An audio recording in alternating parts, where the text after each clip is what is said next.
আজকে ছেলে মেয়ে বায়না করছে কিছু রান্না করার জন্য। বিকালে কিছু রান্না করছি, দেখেন ওরা আরবি পড়ছে তো, আরবি পড়ার পরে এই পর্যায়ে এরকম ছিল, ওরা ওদের জন্য কিছু রান্না করছি।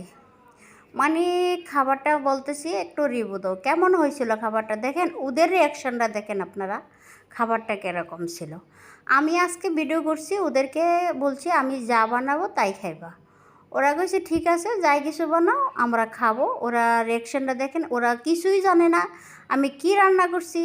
আজকে ওদের আমার ভিডিওতে আনি নাই, আমি নিজে ক্যামেরাম্যান, নিজে রাঁধুনি হয়েছিলাম, তাই আমি ওদেরকে গোপন রেখে আজকে কি রান্না করছি আপনাদের মাঝে শেয়ার করলাম। এখানে আলু ছিল, আলু সিদ্ধ করে নিলাম।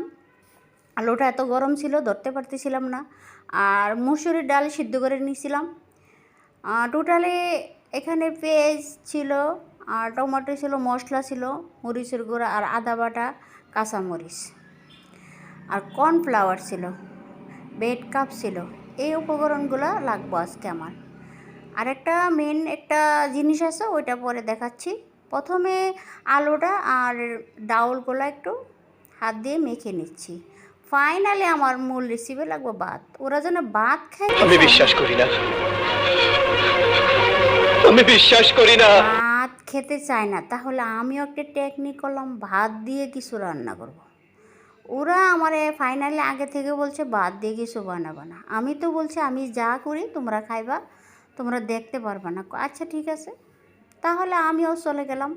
ভাত দিলাম, আলু দিলাম, দেওয়ার পরে একটু ভালো করে মতে নিচ্ছি। দেখেন ভাত খাবে না, বিকালে নাস্তা খাবে, তাহলে আমিও এরকম চালাক হই, আপনারা মারা এরকম করতে পারেন।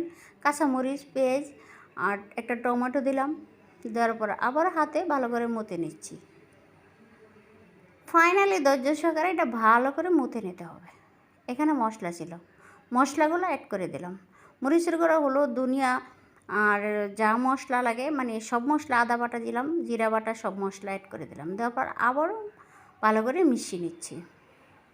এটা হাতের সাহায্যে করতে হবে, হাতে ভালো করে এটা মেখে নিতে হবে। এবার এই পর্যায়ে আমি কর্নফ্লাওয়ারটা একটু গুলে নিচ্ছি, পানি দিয়ে কর্নফ্লাওয়ারটা একটু গুলে নিতে হবে। ফাইনালি দেখেন কর্নফ্লাওয়ারটা আমার গুলানো শেষ। এ পর্যায়ে আমি একটু শেপ দিয়ে, যাতে সুন্দর একটা শেপ হয়, যাতে না বুঝতে পারে কি বানাইছে ওরা, ওদেরকে বোঝা যাবে না। ওদেরকে বোঝাতে হলে তো খাইবো না, বাদ দিয়ে কী বানাইছে আম্মু, আমরা খাবো না। তাই কর্নফ্লাওয়ারের ভিতরে দিয়ে দিলাম, দেওয়ার পরে বেড কাপে দিয়ে দেবো। একটু কর্নফ্লাওয়ারে ভিজিয়ে নিলে তার বেড কাপটা একটু লাগতে, মানে বেড কাপগুলো খুব সুন্দরভাবে সেট হয়। ডিমও দিতে পারেন এখানে, আপনার যার ইচ্ছা। আমি কর্নফ্লাওয়ার দিই কারণ কর্নফ্লাওয়ার আমার কাছে ভালো লাগে, অথবা ময়দাও দিতে পারেন। আমি ভাজার প্রসেসে চলে আসলাম, সবগুলো বানিয়ে নিলাম। আস্তে আস্তে ভাজতে হবে, তেল কম দিতে হবে, কারণ আমি এখানে তো বেড কাপ দেওয়া আছে, তেল বেশি দিলে ওইগুলো চলে যায়। তাই আস্তে আস্তে ধৈর্য সহকারে ভাজতে হবে। সবগুলো আস্তে আস্তে উল্টে দিচ্ছি। খাবারটা এতটা জুস ছিল, আপনারা বিশ্বাস করবেন না, আমি নিজেই বিশ্বাস করতে পারতেছি না। খাবারটা এতটা জুস ছিল, অনেকটাই সুস্বাদু ছিল। আল্লাহ হাফেজ।